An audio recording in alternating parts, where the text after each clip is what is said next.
the Fleet Mag Celebrity Corner with Moochie Merchant. Today's special guest, Marcus Devine. So first and foremost, my name is Moochie. I obviously will be your interview for tonight. I do blogging and radio for Fleet Magazine, as well as The Moochie Show. And I'm excited to sit with you today. I actually am a fan of yours. And I follow you because I'm very, very into the Millennium Tour. Oh, okay. Very into it. So I'm, as a reporter, you nosy and you got to dig in all that stuff today. So tonight, I just want to tell you, Marcus, I don't want to interview you. I just want us to have a conversation and just vibe tonight. That's okay with you. Let's kick it. I like that. So before we start, just do me a favor, talk to me, tell me a little bit about yourself. I'm from Detroit, born and raised. I moved to Jersey for about a year, about 10 years ago, and I moved back because I had a daughter. Right. So I've been doing music my whole life, about 35 years professionally. Professionally? Yeah. I jump right into your career because before anything with this musician thing, you were a basketball star. Well, not a star. I could play. You know what I mean? You could play? So what position did you play? Guard. Shooting guard. And you were good. You were good because when you decided to leave, your coach was upset. So yeah, I know that you said in your bio that when people heard your voice, you were more drawn to that. But did you feel at that time like basketball wasn't it? What made me really start paying attention was the reaction from my voice from the talent show. You know what I mean? Because I just knew I was going to play basketball. I played in the winter. I don't care. I shoveled the snow to play basketball. Right. So I just knew okay, this is what I'm going to do. So I used to practice my signature for my autographs for basketball. You know what I mean? So but when I saw how people gravitated to me singing, because my mom used to always make me sing, but yeah, that's what mama want me to do. Right. Know what I mean? I do music because I can, so, but that the girls going crazy is what made me go, whoa, you know what I mean? Most women that love basketball players like basketball players for the money. Right. You know what I mean? Right. But I could be broke and sing and make a woman feel good. Sure can. I love him. You know what I mean? She don't have to know what I got. You know what I mean? So I like that. Just because I'm a big basketball fan, I wanted to ask you about that because you could have went either way. You've been doing music for a very, very long time. Are you a church kid? I was raised in church. I'm not no church kid no more, but I was raised in church. Me neither. But we, what we had to do when we was little. We was in church for 7 days a week. And it got a lot to do with my music. It helped me in my music career. So yeah, definitely. And your instrumental career, because you play a lot of instruments. Yeah. And it was church that did that. My mom started me, in playing. But yeah, it was church getting a chance to hone my craft, playing for different groups and choirs and different things like that. So that helped me get my instrument game up. So what was the first instrument that you learned to play? Drums, like everybody else. Every church musician. Always banging on something. And then you also learned how the piano, of course. I learned on the keyboard. And that story is crazy because I was using a friend of mine's keyboard to practice and learn, and I started getting good, and he took his keyboard from me. You know what I mean? He didn't want you to outshine him. I guess so. But I started working at a Chinese clothing store, and I was looking through a magazine to try to find me a new keyboard, and the lady said, "What you doing?" I said, "Yo, I'm trying to I need a new keyboard. My friend took his keyboard from me." She turned to her husband and said something in their language, and then turned back to me. This is my very first day. She turned back to me and said, "Well, find the one you want, and we're going to get it for you." Really? They bought my keyboard, and they delivered it to the store that week, and they took a little bit out of my check every week until I paid it off. Shout out to them. You come from an industry where you play your own instruments, you write your own songs, you had to put in work for your music. What is your stance right now on the industry, music-wise? I think it's where it's supposed to be. And I say that because throughout time, the industry is constantly changing. You know what I mean? I think people that don't like the industry are the people that's not able to move with it. Okay. You know what I mean? From the creative side, I'm saying, you get the people like, I don't like that music. That ain't real music. That's because you can't transition into what's new.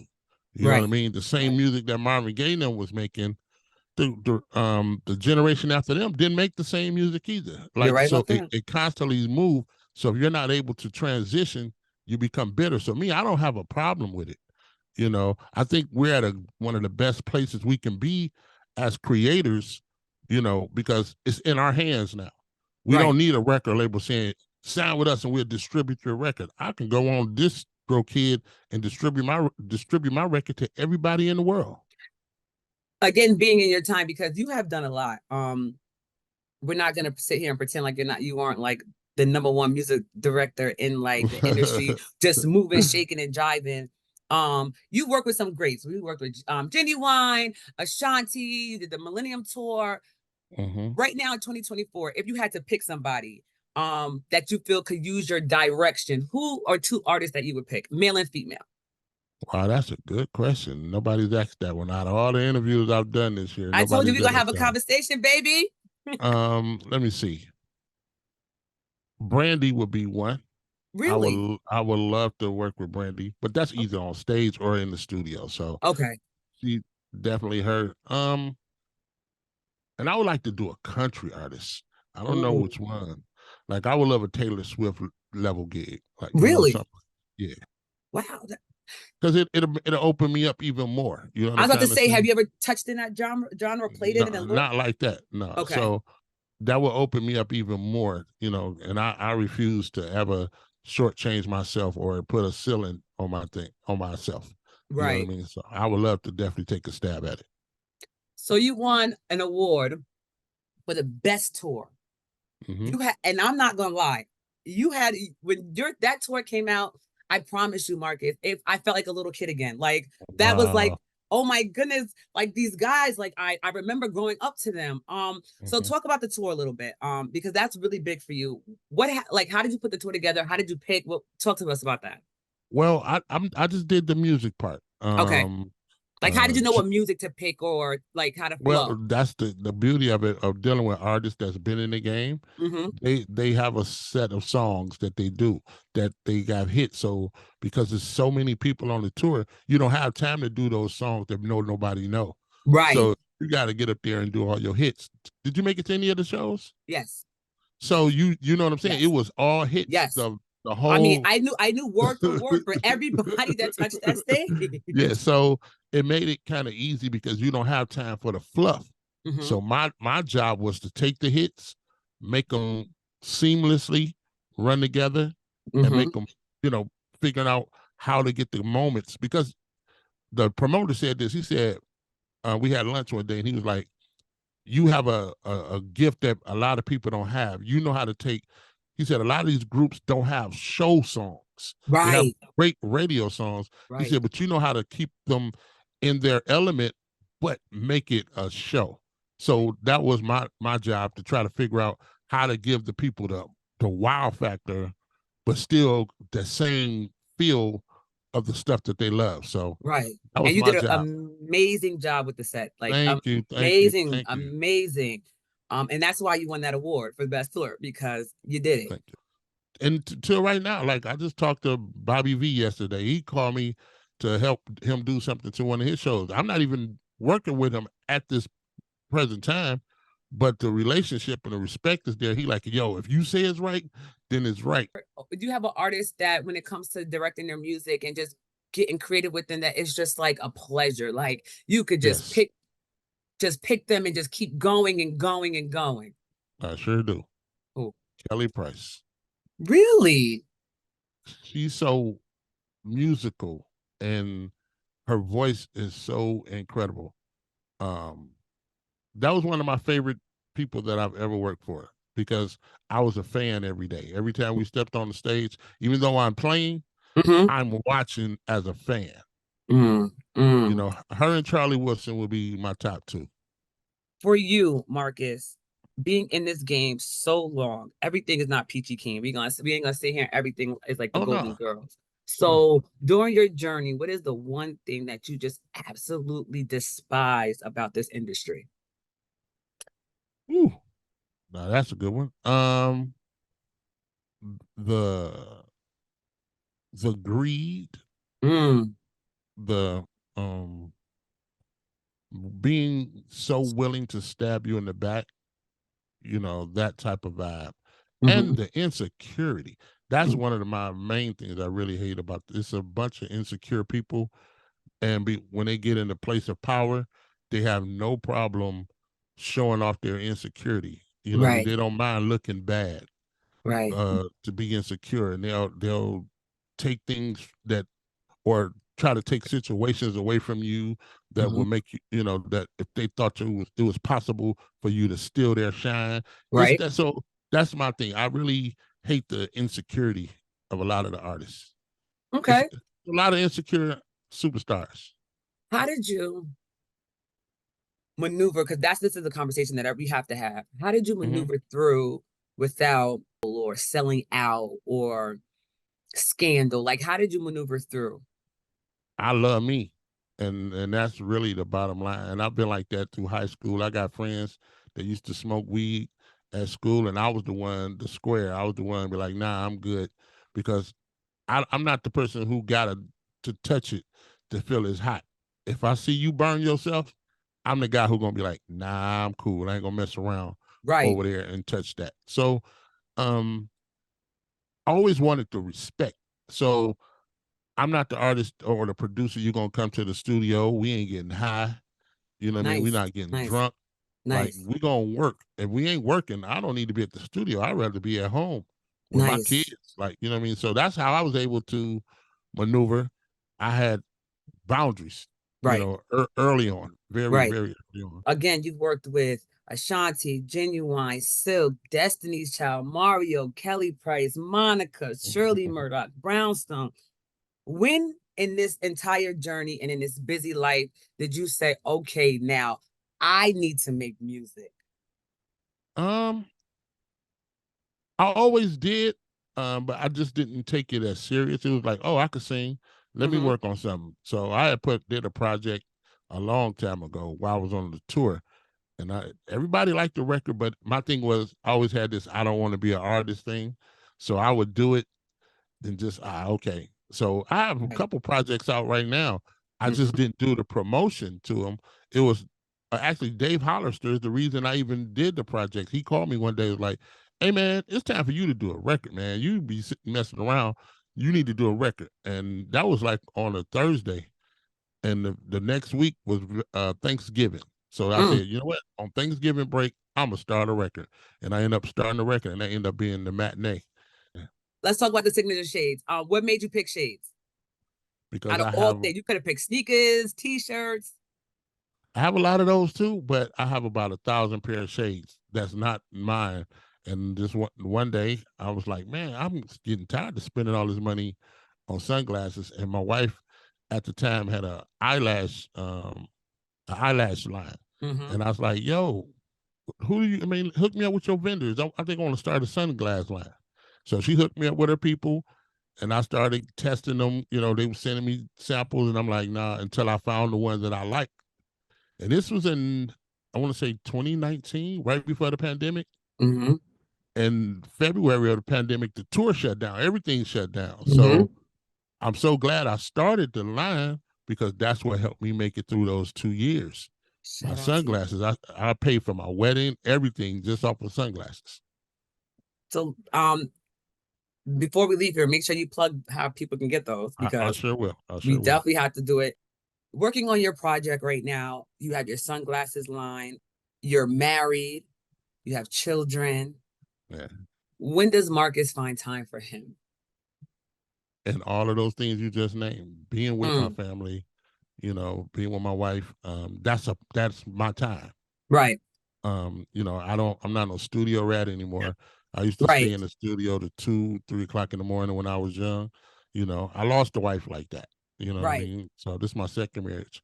And it's just, you think you living, but you're not really living, Mm-hmm. trying to chase placements and play songs. Now mind you, all that helped me be the Marcus Devine you're interviewing today. Mm-hmm. Mm-hmm. You know what I'm saying? But everything comes at a sacrifice. I tell everybody, you want to be in this business, be willing to sacrifice, because if you're not, go do something else. You know what I mean? You're gonna miss birthdays, you're gonna miss holidays, Christmas or whatever. So yeah, my family is my time. One of my favorite pastimes is sitting on the couch watching TV with my family. As excited you are to create, are you a little bit scared or maybe intimidated that maybe the Gen Z generation or the generation that is not going to accept it because for whatever reason? Are you intimidated by that? Excuse this answer, but hell no, nothing intimidates me. Okay. Like, you know what I mean? Because I'm making it for those that want it. I'm not making it for those that don't. And that's literally how I make it through my life. Um, I target those that love me. Right. Those that don't, I really don't care. Like if there's people, well, I hate that record. Okay, hate it. Like I'm Right. not. It ain't for you. Right. You know, it's the problem I think with people having a lot of issues be when you think you're trying to please everybody. You want everybody to like what you're doing. Mhm. And I grew out of that a long time ago. Yeah, I asked that because somebody like I was watching the Breakfast Club the other day. Somebody like Cardi B was saying how she was scared to drop it. She's been scared to drop another album because she's done so well. So all that you've done in your life and all your accomplishments and all the records that you did help put together, are you scared like looking around right now? So that's why I asked that because it could be a little bit intimidating in the industry, I'm assuming. No, the value of I am the value in the story. I You like know what I that. mean? I like So that. if I did it, I can do it again. You know Right. what I mean? And that's how I look at it.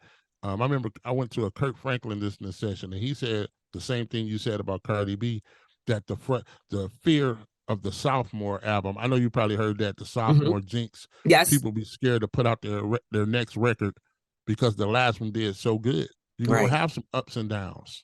Stay true, stick to it, stay true to yourself. And if it's your time and if the pendulum gonna swing back for you, then it's gonna swing back. If it ain't, keep living. Before we got here, Mr. Marcus, it was an honor to sit with you. And humbling. Again, I study you, not just for this interview, but because some of the stuff that you've done especially with the tour. The tour made me look into you a little bit more. I'm inspired by you just because you've been in the game for so long and you have so much tenured and seniority and people, So I just thank you for being in this industry and thank you for being that Black man, that role model that we need. So before we get out of here, the first thing I want to know, is there anything that the people should be looking forward to from you? Yep. In October, be looking for the whole project. Mm. It's called I Love My Life, and this is gonna be great. Got Selena Johnson on it, Hugh Parker from 112, Dave Hollister. It's gonna be crazy. I'm super, super, super excited about it. And my new single that's out right now just dropped called The Great Show. Great show. Yep. And the dope part about it, I dropped it on my website. It's not on any streaming services. You got to come to my website to get it because I want to take back the power from these streaming companies that's giving us less than pennies on the dollar.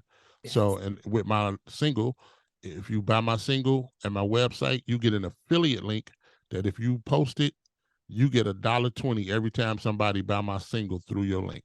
Really? I tell everybody, name an artist that's giving you money for buying their single. Nobody. Go on ahead and swing that link. That's right. That's right. And just drop your social medias. Tell people where they can find you at, websites, everything. Well, definitely the website is www.marcusdevine.com. That's where you can get my single, merch, everything. And you can follow me on Instagram at The Heat Miser. And that's DAHEATMIZER. And on Facebook, facebook.com/The Heat Miser. That was it. Thank you so much, Marcus, for sitting with me. I definitely follow you on social media, so I will be looking forward to anything that you drop. And it's about you, so I'm super excited about that. Thank you so much for sitting with me. And thank you for having me, opening up your platform to talk to me. I really, really appreciate it. What area are you in? I am in New York. I just left New York. I was there at the Barclays with Ashanti this past weekend. Oh, okay. We've had Ashanti up here like 4 times already. She's been to like the Barclays, and then she's been to like Albany, New York. Well, that's at home though. So that's why. Okay. Home. Oh, she's a New Yorker. Okay. Yeah. Okay. Let me get out of here. You have a great day, and I will send you the link when this drops on the website for the Fleet magazine. Okay. Thank you, babe. Have a wonderful night. You too. For interviews, music news, and entertainment, go to thefleetmag.com.